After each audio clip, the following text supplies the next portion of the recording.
કેમ છે મારા વાલા વિદ્યાર્થી મિત્રો? હું છું ભદ્રેશિયા પરવેદના વિડીયોમાં તમારું હાર્દિક સ્વાગત છે. તો આગળ આપણે સ્વાધ્યાય 13.3માં 1 થી 5 દાખલા જોઈ ચૂક્યા છીએ. આજે આપણે દાખલા નંબર 6 જોવાનો છે. તો ચાલો આપણે એની શરૂઆત કરીએ. તો દાખલા નંબર 6 આપણી પાસે શું છે કે એક સ્થાનિક ટેલિફોન યાદીમાં 100 અટક યાદચ્છિક રીતે પસંદ કરવામાં આવી હતી અને અંગ્રેજી મૂળાક્ષરોમાં અટકોમાં આવતા અક્ષરોની સંખ્યાનું આવૃત્તિ વિતરણ નીચે પ્રમાણે મેળવ્યું હતું. તો આ રીતનું આપણી પાસે મિત્રો આવૃત્તિ વિતરણ છે. અક્ષરોની સંખ્યા 1 4 4 7 7 10 10 13 એ રીતે છે. ત્યારબાદ આવૃત્તિ છે અટકોની સંખ્યા 6 30 40 16 4 4. તો બીજી શું રકમ છે? અટકોમાં આવતી અક્ષરોની સંખ્યાનો મધ્યસ્થ શોધો. એટલે કે આ દાખલામાં મિત્રો આપણે મધ્યસ્થ શોધવાનો છે. અટકોમાં આવતી અક્ષરોની સંખ્યાનો મધ્યક શોધો. એટલે કે આ દાખલામાં મિત્રો આપણે મધ્યક પણ શોધવાનો છે. અટકોમાં આવતા અક્ષરોની સંખ્યાનો બહુલક શોધો. એટલે કે મિત્રો આપણે મધ્યસ્થ, મધ્યક અને બહુલક ત્રણ વસ્તુ આપણે શોધવાની છે. તો પહેલી આપણે શરૂઆત ક્યાંથી કરશું? મધ્યસ્થથી આપણે દાખલો ગણવાની શરૂઆત કરવાની છે. તો અહીં લખું છું મધ્યસ્થ. એટલે કે પહેલા આપણે મધ્યસ્થ શોધવાનો છે. તો મધ્યસ્થ શોધવા માટે આપણે મિત્રો શું લખવું પડે? અક્ષરોની સંખ્યા પહેલા લખવું પડે. અક્ષરોની સંખ્યા આપણે આવૃત્તિ વિતરણ કોષ્ટક બનાવી નાખી. 1 4 4 7 7 10 10 13 13 16 16 19. ત્યારબાદ આપણે મિત્રો શું લખવું પડશે? અટકોની સંખ્યા. અટકોની સંખ્યા તો અટકોની સંખ્યા શું છે આપણી પાસે મિત્રો? 6 30 40 16 4 અને 4.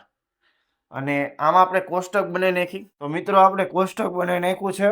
હવે આપણે શું શોધવાનું છે? સીએફ. સીએફ એટલે કે સંચય આવૃત્તિ. મધ્યસ્થમાં આપણે મિત્રો સંચય આવૃત્તિ શોધવી પડે છે. તો પહેલી સંખ્યાને આપણે એમનામ લખી નાખવાનું. એટલે કે પહેલી આવૃત્તિને આપણે એમનામ લખી નાખવાનું છે.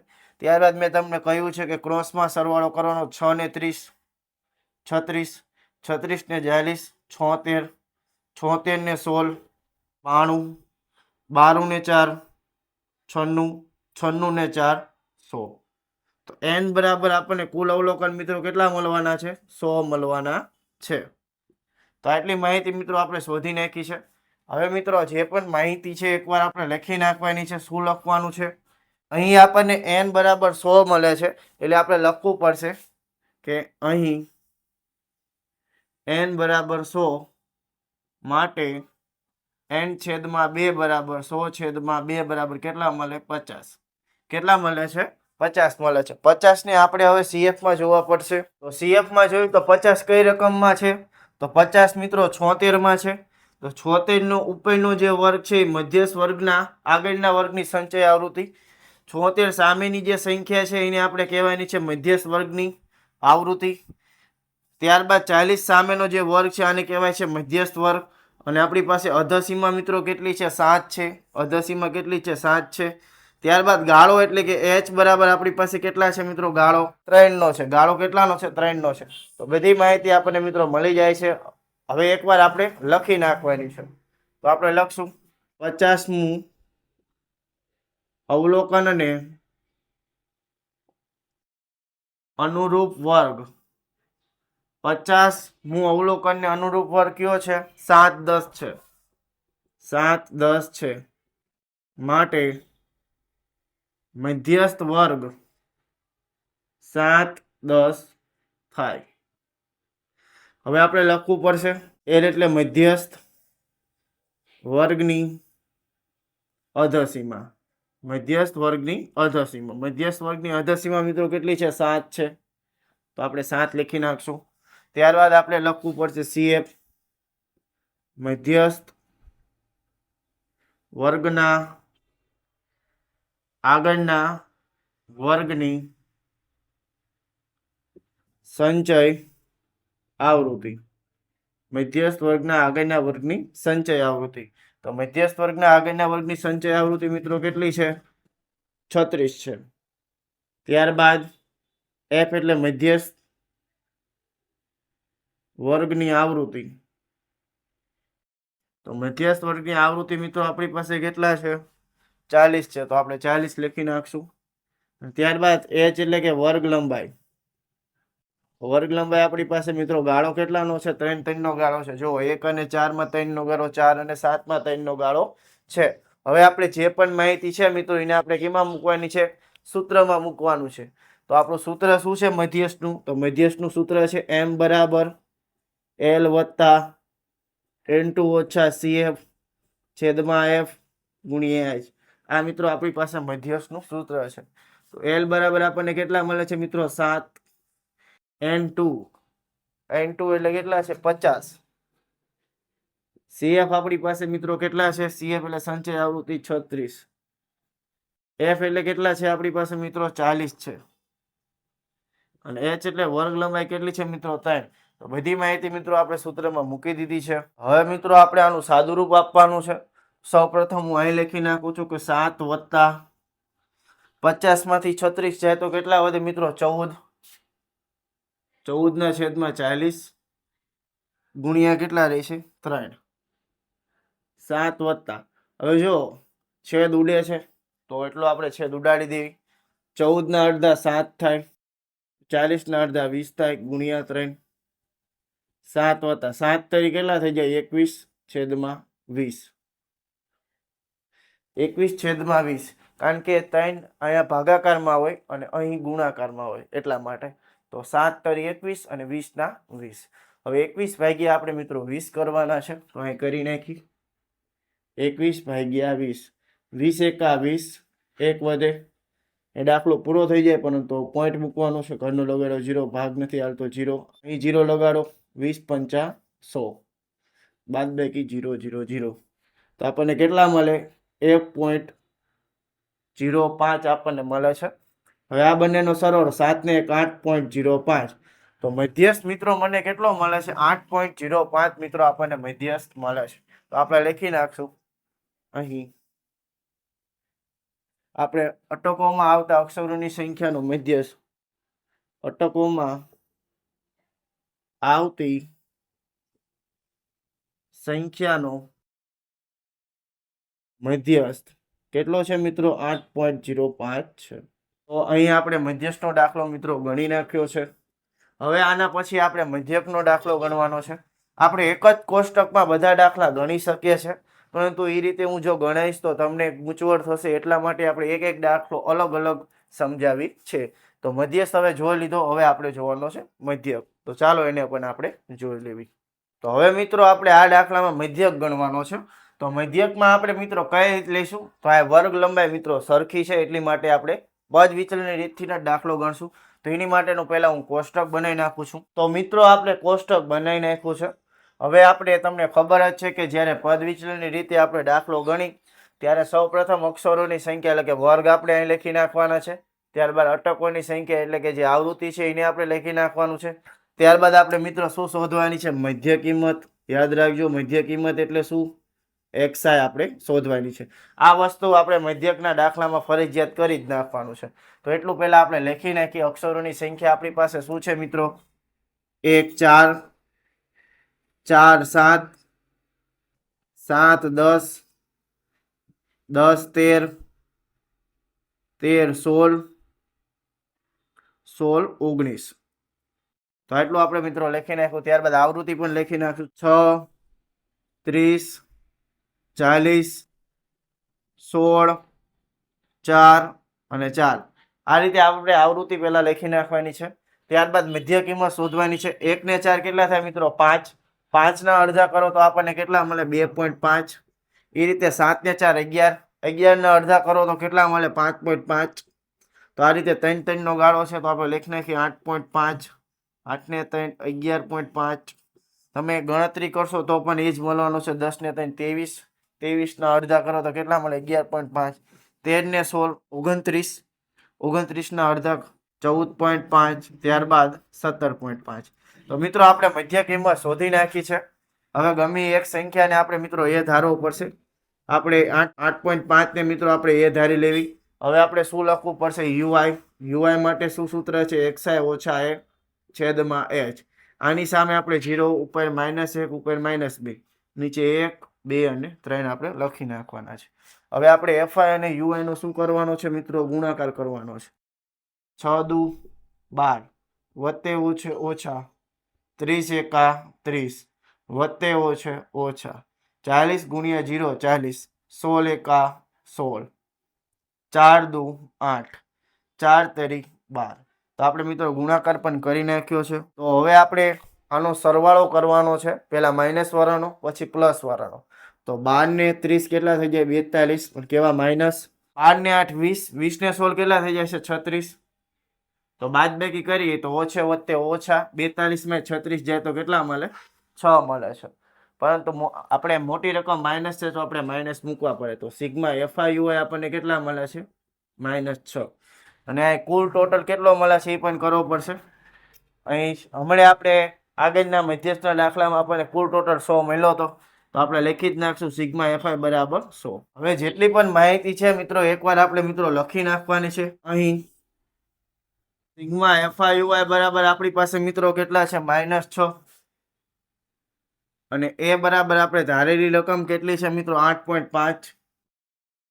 ત્યારબાદ h એટલે કે વર્ગ લંબાઈ મિત્રો ગાળો કેટલાનો છે 3 નો ગાળો છે ની માહિતી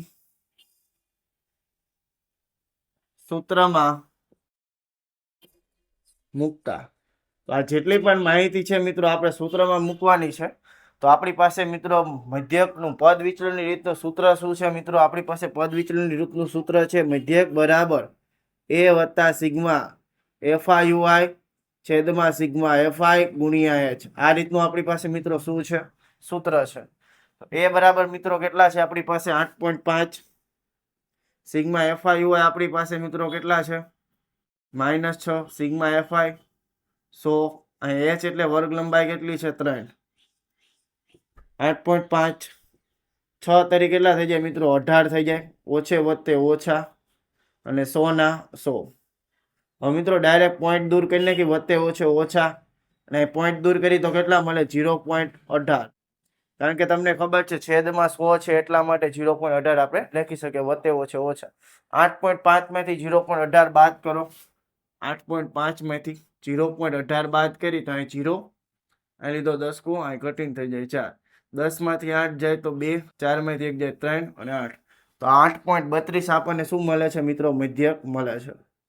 મધ્યક આપણને 8.32 મળી ગયો છે. તો આપણે લખી નાખશું ઘટકોમાં આવતા અક્ષરોની સંખ્યાનો મધ્યક કેટલો છે 8.32 છે. તો આપણે મિત્રો બીજો પણ દાખલો જોઈ લીધો છે. હવે આપણે મિત્રો આમાં બહુલક શોધવાનો છે. તો ચાલો એને પણ આપણે શોધી નાખીએ. તો હવે આપણે મિત્રો બહુલક શોધવાનો છે. તો ચાલો આપણે એની શરૂઆત કરીએ. તો અહીં આપણે પહેલા એ જોવું પડશે સૌથી મોટી આવૃત્તિ કઈ છે બહુલકમાં. આપણે મેં તમને આગળના લેક્ચરમાં શીખડાવેલું જ છે કે જ્યારે પણ બહુલકનો દાખલો આવે ત્યારે આપણે સૌથી મોટી આવૃત્તિ નક્કી કરવાની છે. તો આમાં સૌથી મોટી આવૃત્તિ મિત્રો કઈ છે 40 છે. તો જે સૌથી મોટી આવૃત્તિ હોય એને F1 કહેવાનું છે. એને આગળની આવૃત્તિ હોય એને F0 કહેવાનું છે. F1 પછીની આવૃત્તિને F2 કહેવાનું છે. એટલું આપણે કરી નાખવાનું છે. ત્યારબાદ જે સૌથી મોટી આવૃત્તિ છે એની ઉપરનો વર્ગ બહુલક વર્ગ તરીકે ઓળખાય છે. અને એમાં જે પહેલી સંખ્યા હોય છે એને શું કહેવાય છે અધસીમા. એટલે કે L બરાબર કેટલા મળે છે આપણને 7 મળે છે. ત્યારબાદ h એટલે કે વર્ગ લંબાઈ એટલે તો તમને ખબર જ છે કેટલી છે 3 છે. તો દરેક વસ્તુ આપણને મિત્રો મળી પણ જાય છે. ડાયરેક્ટ સૂત્રમાં મૂકી દો તો પણ ચાલે, પરંતુ હું તમને લખીને સમજાવું છું કે જેથી તમને દાખલામાં મિત્રો ભૂલ પડે નહીં. પહેલા આપણે લખવું પડશે કે અહીં મહત્તમ આવૃત્તિ. તો અહીં લખવાની શરૂઆત કરું છું. અહીં મહત્તમ આવૃત્તિ કેટલી છે 40 છે અને તેને અનુરૂપ વર્ગ કયો છે મિત્રો 7 10 છે. માટે બહુલક વર્ગ 7 10 થશે. તો બહુલક વર્ગ મિત્રો કેટલો થશે 7 10. તો પહેલી સંખ્યા એટલે અધસીમા 7 અધસીમા છે. તો આપણે લખશું L બરાબર અધસીમા કેટલી મળે અધસીમા મિત્રો 7. ત્યારબાદ F1 એટલે બહુલક વર્ગની આવૃત્તિ. બહુલક વર્ગની આવૃત્તિ બહુલક વર્ગની આવૃત્તિ મિત્રો કેટલી છે 40 છે. ત્યારબાદ F0 એટલે બહુલક વર્ગના આગળના વર્ગની આવૃત્તિ. બહુલક વર્ગના આગળના વર્ગની આવૃત્તિ. આગળના વર્ગની આવૃત્તિ મિત્રો કેટલી છે? 30. ત્યારબાદ F2 તો બહુલક વર્ગના પાછળના વર્ગની આવૃત્તિ. બહુલક વર્ગના પાછળના વર્ગની આવૃત્તિ. પાછળના વર્ગની આવૃત્તિ મિત્રો કેટલી છે? તો આપણી પાસે 16 છે. ત્યારબાદ h એટલે કે વર્ગ લંબાઈ. વર્ગ લંબાઈ મિત્રો કેટલી છે? 3. તો આ બધી માહિતી આપણે મિત્રો સૂત્રમાં મૂકવાની છે. કેમાં મૂકવાની છે? સૂત્રમાં મૂકવાની છે. તો બહુલકનું સૂત્ર યાદ કરો મિત્રો. બહુલકનું સૂત્ર શું છે? z બરાબર l વત્તા f1 ઓછા f0 છેદમાં 2f1 ઓછા f0 ઓછા f2 ગુણ્યા h. આ રીતનું આપણી પાસે મિત્રો બહુલકનું સૂત્ર છે. હવે l બરાબર આપણી પાસે અધસીમા મિત્રો કેટલી છે? 7 છે. f1 એટલે કે આવૃત્તિ, સૌથી મોટી આવૃત્તિ કેટલી છે? 40. f0 એટલે 30. 2f1 એટલે આપણે 40 ના કૌંસમાં મૂકવા પડશે. f0 એટલે 30. f2 એટલે 16 ગુણ્યા h એટલે 3. 7 વત્તા 40 માંથી 30 જાય તો કેટલા વધે? 10. 40 દુ 80 ઓછે ઓછે વત્તા 30 ને 16 કેટલા થઈ જાય છે? 46 ગુણ્યા 3 બરાબર 7 વત્તા 10 તરી કેટલા થઈ જાય? 30. 80 માં 46 જાય તો કેટલા વધે? 34. કેટલા વધશે? 34. હવે 30 ભાગ્યા મિત્રો આપણે 34 કરવાના છે. અહીં આપણે મિત્રો ભાગાકાર કરી નાખી. 30 ભાગ્યા 34. અહીં લગાડો 0. કેટલાય ભાગ ચાલશે મિત્રો? 8 ચાલશે. તો આપણે 34 ગુણ્યા 8 કરી તો કેટલો જવાબ મળે છે? 34 ગુણ્યા 8. 8 ચોક 32 નો બગડો વધી પડી 3. 8 તરી 24. 24 ને 3 27. કેટલા આવે છે? 272. પરંતુ અહીંયા 0 પોઈન્ટ લગાડવો પડશે કારણ કે આપણે નાની સંખ્યાનો મોટી સંખ્યા ભાગાકાર કર્યો છે. આપણને કુલ કેટલા મળે છે? 28 વધે છે. હવે આનો આપણે શું કરવું પડશે? 0 લગાડવો પડશે. તો 34 8 272. તો આ રીતે ચાલુ જ રહેવાનું છે. આગળ આપણે ગણતા નથી એટલે આપણે લખી નાખી 7 વત્તા 0.88 એટલે 7.88. બરોબર. તો આપણો બહુલક મિત્રો કેટલો મળે છે? અહીં આપણે લખી નાખશું. આ દાખલા તમારે અહીં ગણવાના નથી, આ ખાલી સમજાવવા માટે છે. તો આપણે લખશું અટકોમાં આવતી અક્ષરોની સંખ્યાનો બહુલક. અટકોમાં આવતી અક્ષરોની સંખ્યાનો બહુલક કેટલો છે મિત્રો? 7.88 છે. બહુલક કેટલો મળે છે? 7.88 મિત્રો આપણને મળે છે. એમાં આપણે મિત્રો મધ્યક અને બહુલકનો દાખલો જોયો છે. તો દાખલો થોડોક મોટો બને છે કારણ કે એકમાં 3 દાખલા આપણે આપ્યા છે એટલા માટે. તો અહીં મિત્રો એટલું રાખીએ છીએ. હવે મળશું આપણે નેક્સ્ટ વિડીયોમાં, જેમાં આપણે દાખલા નંબર 7 જોવાનો છે. તો જો વિડીયોમાં મજા આવી તો વિડીયોને લાઈક, ચેનલને સબસ્ક્રાઈબ અને વિડીયોને શેર કરવાનું મિત્રો ભૂલતા નહીં. આવા જ બીજા વિડીયો સાથે મળશું નેક્સ્ટ વિડીયોમાં. ત્યાં સુધી આપણા વિડીયો જોતા રહો. ચાલો બાય. જય હિન્દ, જય ભારત.